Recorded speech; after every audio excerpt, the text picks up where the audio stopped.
அப்துல் கலாமுடைய வாழ்க்கையை எடுத்து படிச்சு பாருங்க. அவருக்கு பைலட் ஆகணும்னு ஆசை, ரொம்ப ஆசை, பல நாள் கனவு அவருக்கு. 12 பேர் செலக்ட், 12 பேர் கேட்கறாங்க, இவர் 13வது. ஏத்துக்க முடியல, இவர் நாட் ஃபிட்னு சொல்லிட்டாங்க. அவ்வளவு வறுமையில அவர் படிச்சு இனி நான் என்ன பண்ண முடியும், இந்த சமுதாயத்துல நான் எப்படி போய் போராட முடியும், இதுக்கே நான் லாய்க்கு இல்லைன்னு சொல்லிட்டாங்களே, இனிமே என் வாழ்க்கையில இன்னும் என்ன இருக்கு, நம்ம வந்து இமயமலையில இருந்து குச்சி செத்துடலாம் எண்டுக்கு வந்துட்டார். அந்த விரக்தியோட உச்சம் பாத்தீங்களா, அது வந்துட்டார். அப்படியே இருக்காரு, அப்படி டோராடூன்ல இருந்து அப்படி இமயமலை உச்சில இருந்து பாக்குறாரு. சிவானந்த குருகுல வந்து ஆசிரமம் தெரியுது, என்னமோ தோணுது அவருக்கு அங்க போகணும் அப்படின்னு. அந்த ஆசிரமத்துக்குள்ள நுழையிறாரு. அடிவாரத்துல போயிட்டு சிவானந்தர் அப்படி உட்கார்ந்துட்டு இருக்காரு ஆசனத்துல. மகனே உள்ளே வா, ஏன் உன் முகம் ஆடி இருக்கு சொல்றாரு.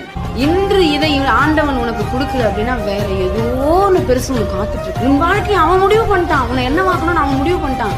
கடவுளின் ராஜ்யத்திற்கு நீ ஒப்படைக்கணும். சொல்லுங்க, ஒரு சாதாரண பைலட் ஆகலன்னு வருத்தப்பட்டு விரக்தியினுடைய உச்சத்துக்கு போனவர் தான் முப்படைகளுக்கும் தளபதி. அதனால நாளைக்கு நமக்கு எவ்வளவு பெரிய எதிர்காலம்